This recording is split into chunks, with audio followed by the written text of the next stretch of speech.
Yo, yo, yo, yo, yo, what is going on, CoD Familia? It is your boy BN, aka Mr. Kingdom Builder, and today, do we have a wild one for you? So, I just got hit up by someone from Kingdom 40. Shout out to Roma Rocky, if that is the in-game name or not.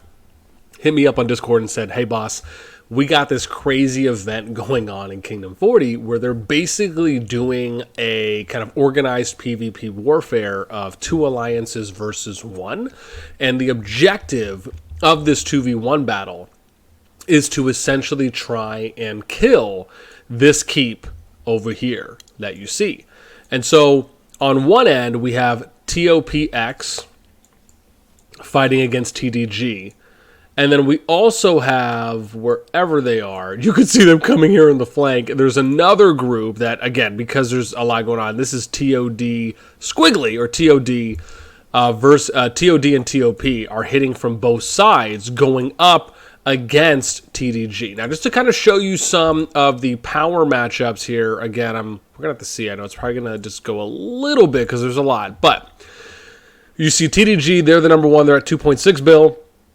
Then you got TOP, that's who they're engaged with right now, is at almost at 1.6 billion, and then you got TOD at almost 1.3 billion, right? So it's kind of, they're taking this 2v1. I actually think, again, the challenge with power is that even if you add it up to kind of a combined, bear in mind that the number of players, you have to think about like this. If you have 3 alliances and each alliance has 100 members, if you have 100 members in one alliance, that is double the power of both of them.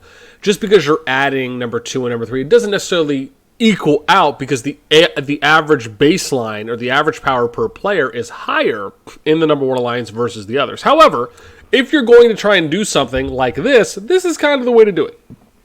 So, again, we'll have to see how this plays out, but it's kind of cool, right? We're seeing how that, you're going to end up having kind of this 2v1 situation here. Again, my thoughts is that it's probably going to be pretty overwhelming on one side or the other because the power is pretty wide in that scope. Now, if for example you had 2 million or 2 billion powered alliances, or even 1.8 billion, something closer to 2, even though you have TDG with 2.6 billion, I think that would probably be a little bit closer, but we'll have to see. The cool thing is that this is going over a 24-hour period, and now you have TDG going over here to fight TOD as they're aiming to try and kill the keep. Now, my view on this is pretty simple, right? If you're going to fight these types of engagements, you don't want to fight behind the keep. You want to fight in front of the keep. However, you also want to make sure that you are killing the flame dragon. So this should be something where you're having everyone kind of coordinate, going and attacking the flame dragon just to kill it quickly. And then the moment that you're seeing TDG pushing, this is in TOD's case, you stop destroying the keep and then you focus on fighting and engaging, right? Because the thing is, if you're going to try and destroy the keep and then you have TDG that's coming in, they're just going to kind of steamroll one way or the other, at least through those players that are engaged specifically on still destroying, right? This is where you have to have a very high level of real-time awareness on when to engage and when to disengage. And this is an opportunity where you actually want to fight TDG on the choke point. So in this case, actually the better play would almost be to push away from, and again, there's 2 ways you can do this, but I actually like pushing away from the keep and fighting somewhere like along this line, so that way you can spread out, get your at least as much of a kind of arc formation as you can, and then that way when the TDG players push up, they're going to be overlapping a lot more than your players will, so you're then going to be able to do a little bit more damage AoE-wise than they will be able to do to you. The other side of it is that if you ended up having TOD and TOP engage at the same time, that to me probably would have been a little bit better as well. So TOP went in, but TOD really wasn't ready to go in, right? If you really want to maximize your 2v1, you have to sandwich at the same time, which means you have to have, again, an even higher level of real-time communication. Because if you go over here and you look now, TOP is fighting some of the TDG players. We'll have to see. I mean, there doesn't seem to be too... maybe it actually is a little bit more even than we thought. But this is just to kind of show you some examples here. When you're fighting out in the open field, this is where you really need to be taking advantage of spreading out. And again, not bunching or clumping up, right? You can see a little bit of a clump here, another little bit of a clump here.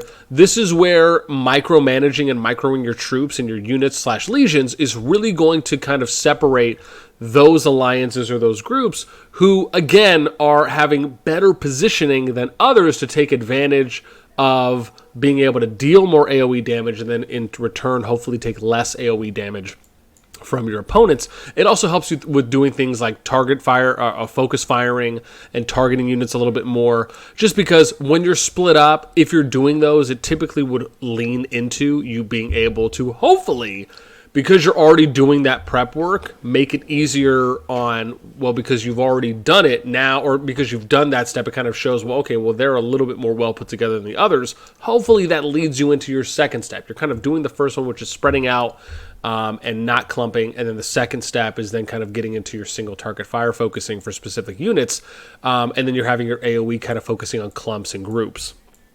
But to my point, TDG kind of going back and forth, right? I mean, they ended up doing a pretty big, TDG did, right? End up kind of defeating that initial group there from TOD, and now you have, wherever they're fighting right now with this battle in Garwood for that Ultra Tank, TDG summoning the Hydra. Again, this is where you're going to end up having to see TDG, or sorry, not TDG, but how far away are they? Oh, so they're pretty far over here. So then you have Todd, who, again, is going to have to regroup, right? And this is the thing. I think their advantage really would have been in the very beginning, where if they're kind of sandwiching and clumping from the same side. However, that's kind of what you can look to do, right? Once you start trickling in and going in one by one, that really, I don't believe, is going to play heavily into the 2v1 side favor. Right, where you're kind of seeing what TOP is doing now. Doesn't mean that TOP can't push TDG or that TOD cannot push TDG in some way, shape, or form. It's just if you're looking to make it easier on yourself and taking advantage of the 2v1s, being able to kind of time out coordinated pushes where TOP and TOD have someone, and again, this is why I often talk about doing these things, of making sure that you put yourself in positions to where you can coordinate, where you have some type of an on-field commander, an on-field general that is essentially kind of issuing and divvying out orders kind of at a big macro kind of theater of war scale, right? Where that individual can come and say, all right, TOP, we need to go ahead and push. Let's fall back over here to this position. Basically, it's someone who can kind of almost be in charge of markers or kind of overlay tools that your alliance can use. And then for hopefully you have as many people as possible that are in chats, or excuse me, in voice call. And then a good thing would almost be to have a dedicated text chat set up or a group chat set up as well that's specifically just for that individual to kind of issue out orders, and then everyone can make sure that they have that specific chat scrolled on. So as an example, for those of you who may not know, most of the time you default when you load into the game on your alliance chat, right? Now, I don't have an alliance here, but you typically default to your alliance chat. If I was to hold this and move it left or right, you would notice, and I don't know if I can give you an example here because I'm not high enough, but if you click and swipe left or click and swipe right, this chat bubble down here will switch to a group chat. It can switch to an alliance chat. It can switch to a DM. So if you set up a group chat beforehand and then you tell everyone before the fighting starts, drag over to the specific kind of action or next step chat, and that, or like real-time orders chat, that way they can read it in real time while it's happening. And it might be easier in addition to if you're placing markers where they can read that and know exactly what they need to do. Right? Just as kind of another area. You can even have someone who's running maybe a dedicated march, that's like a speed march, for example, and they're also issuing orders based on that. Maybe they get a specific title or a way that you can kind of make it easier to pinpoint. I know sometimes you can put target markers as well on units. I wonder if you could almost put it on that. That would probably make it easier because that way they're a little more identifiable. Nice Shadow Games coming out there from Drexel. They're hitting multiple players on the negatives.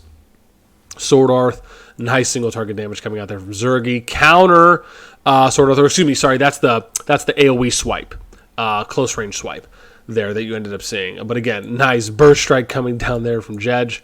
Let me see, another burst strike coming up here from Nyx. Time bomb getting thrown down for that AoE. Let's see where that is. Usually it has a wide bottom before it pops and blows, but I wonder if it already, maybe it just already went off.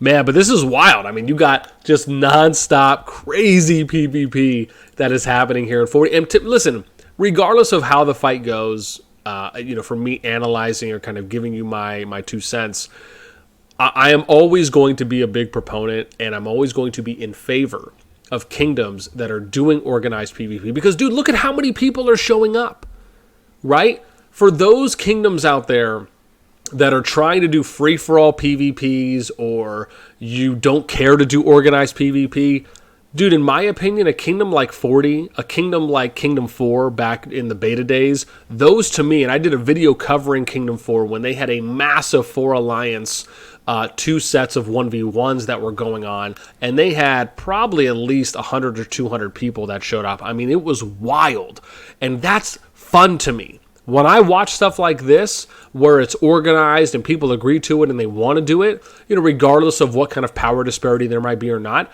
that's enjoyable. This is fun to watch. You can say whatever you want, but the fact is that for kingdoms that can get a lot of players out into the field to fight, you are already winning, because what that is allowing for you to do is to, one, you're giving your players a choice, which is the most important thing. You're not taking a choice away from them in your home kingdom specifically. And two, because they're more willing to actually go out and fight, the likelihood of that willingness transitioning to better engagement when you get into the next season, which will be on the KVK map, is more likely that you're going to have more attendance and more participation.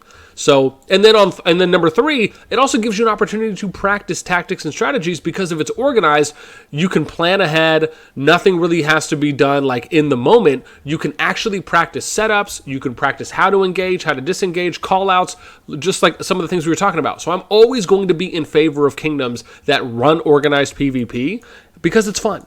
And again, just look at the turnout that you're seeing from both the alliances. I don't even know what's happening up here on the north side anymore. If we're seeing, oh look, do you see, now we're even seeing another engagement up here. Like, this is cool.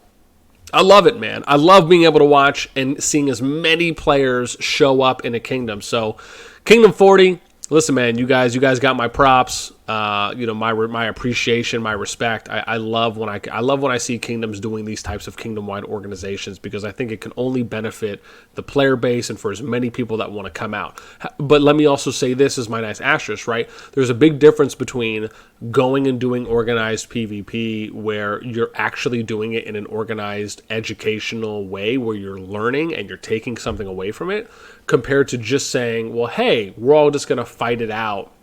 Right? Remember, or we're just going to fight it out, but you're not really giving anyone any directions, or you're not giving them any, males, for examples, on pairing tips or talent tips, or, how to pay attention on when to engage and not. Remember, there are, there are kind of different tiers or different levels, if you will, to how you go about organizing. And I don't know, obviously, what the extent is for what they are doing or not doing, but just something I want to really hint at is that when you do organized PvP, you're always going to get more out of it from learning, from educating yourself, from gaining experience and knowledge in the field, compared to just having lawless PvP, where it's just essentially a free-for-all.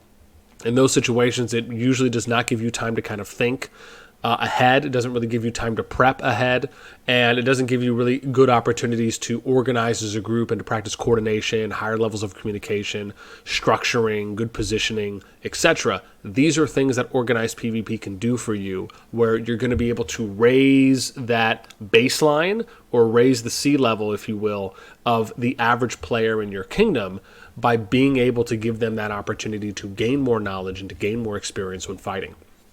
So, listen, again, man, I'm always in favor of being able to see as much organized PvP as I can. It's just as fun, man. And PvP for me, I just enjoy it regardless because I just think it's so much more fun to watch in this game compared to other Kingdom builders. Not only because of just the improved graphics quality, but because of the range play, the artifact skill usage, just what feels to be more open field focus in Call of Dragons compared to others. And that to me, I just believe is really where it's at when you're talking about the kind of forefront of where you're looking at for Kingdom builders. Because really, if you think about it, these games can eventually turn into what truly could be kind of an open world MMO RTS, right? You're basically taking something like Rome Total War and making a baby with something like StarCraft, right? That's kind of what you're really looking at when you think about the potential for what PvP can be in Kingdom builders. And that's why, for me, it's one of the most exciting things because we're really only scratching the surface, right?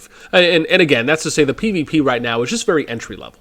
That's not a diss to anyone. It's just the game hasn't been out long enough. We really haven't seen alliances with what I would consider to be high levels of strategy and tactics and skill that have been shown thus far / yet. But we will eventually get there. So, alrighty, let's see. So we got still TOD fighting a little bit up here with TDG. Let's go look over here. TDG just chilling with that Hydra. Like, Hydra's on backup, right? Hydra's on backup duty. But listen, man, I mean, both of them are showing up, man. TOP constantly reinforcing. This is pretty awesome. Okay, here's actually an okay example. A little bit of a spread here.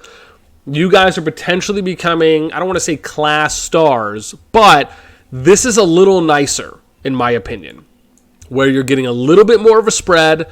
And because of that, you're going to take a little bit less AoE damage, therefore hopefully being able to dish out a lot more. So again, this is something that I'd like to see.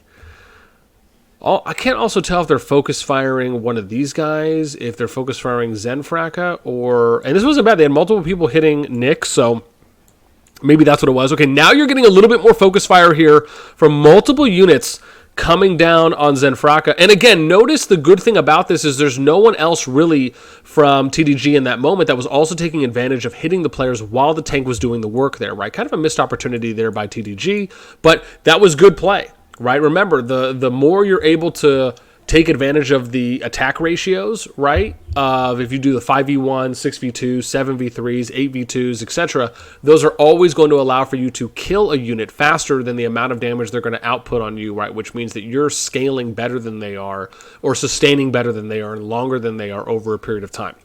So these are things that are really important.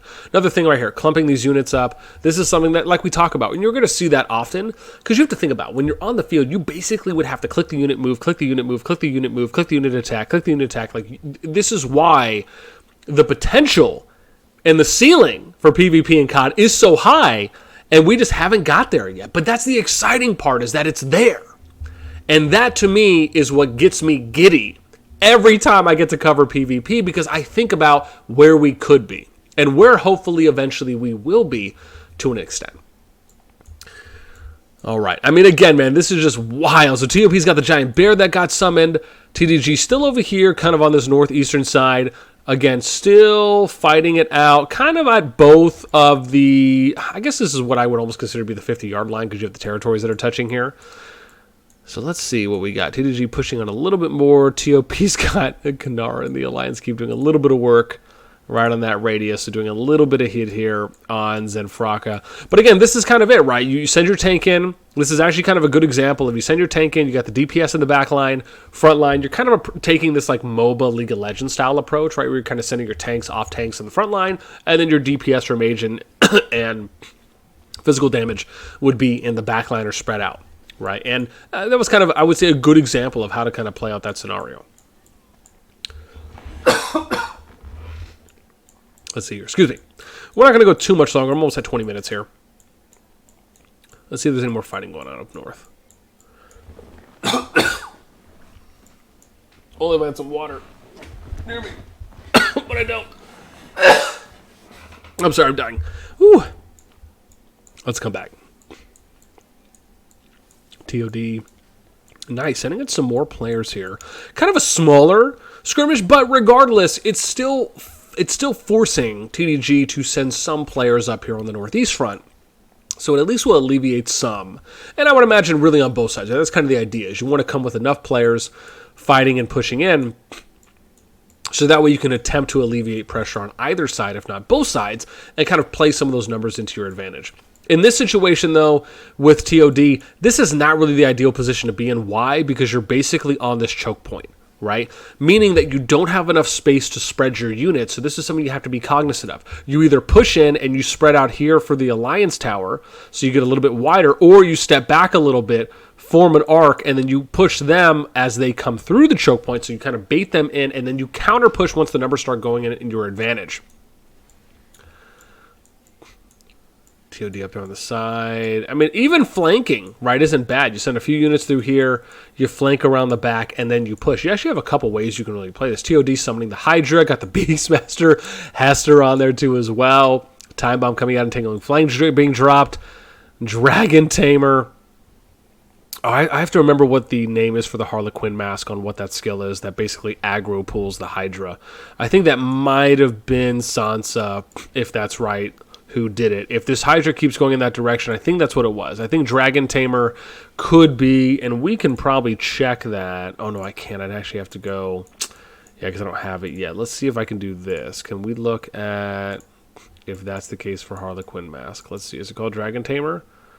No, Harlequin's called Taunt, so that's not the case, unless I'm just cray-cray for Cocoa Bays, which is not Cocoa Buffs. But, so yeah, never mind. It actually would have been Taunt is what we needed to see in order for the aggro to be pulled. Otherwise, if the Hydra's just focusing them, and maybe if you're just going and pulling in that direction, that could happen as well. Wolfpack being thrown down there from, looks like Anubis. Let's see. It looks like I'm always curious to see what we're running kind of comp-wise. So you got the Madeline Garwood, kind of a staple right there if you're kind of going full tank. Typically, Nika Madeline is what you'd run, or Nika Garwood is what you'd run for off-tank if you want a little bit more damage. Lilia Velen, Lilia Waldir, Kanara Nico right up here that we see Ice Baby running. We got, this looks like Lilia, can't tell, Alwyn Lilia, interesting. Let's get an Alwyn Lilia there. Oops, let me go in a little bit more here. Bakshi, Emrys Bakshi. It's pretty standard for what we've been seeing. You see that being ran there by Ice. Atheist Thea seems to be kind of the consistent there. That's what we're seeing right there running from Sansa. Let me see. Ooh, look at this. Interesting. You got Emrys Hosk for that extra 40% damage. Interesting. Kind of a different change up there. All right, 22 minutes. Let's just get a little bit more down here southwest, and then we'll go ahead and call it. But, man, this has been awesome. Love me watching some PvP. Looks like a Crag Thea is what we're running there. Dude, that Shadow Games, not bad on the play there. Let's see what else we got coming out. Glown right there with the, looks like, oh, running Madeline Nika, though, instead of Nika Madeline. Looks like a little bit of separation here.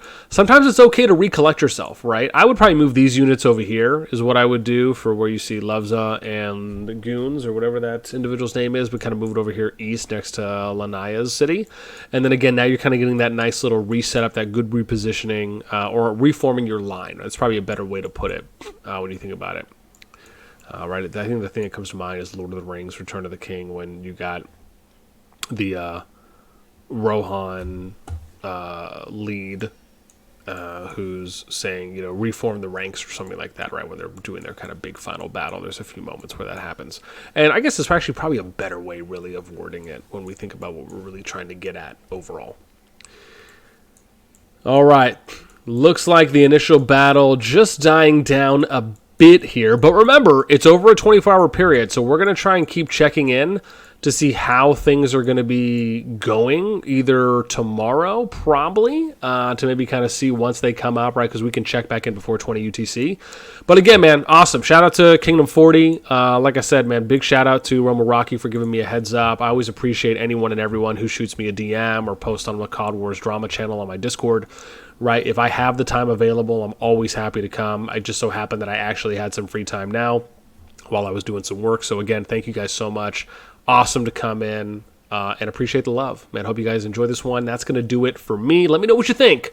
Right? Are you now a little bit more in favor of organized PvP? Do you still not care? Long hair, don't care. You're just still all about that YOLO Brick Squad 420, just free-for-all, in-your-face bonanza? Let me know what you're thinking. Either way or somewhere in between in the comments down below. That's going to be it for me. As always, until next time, I will catch you later.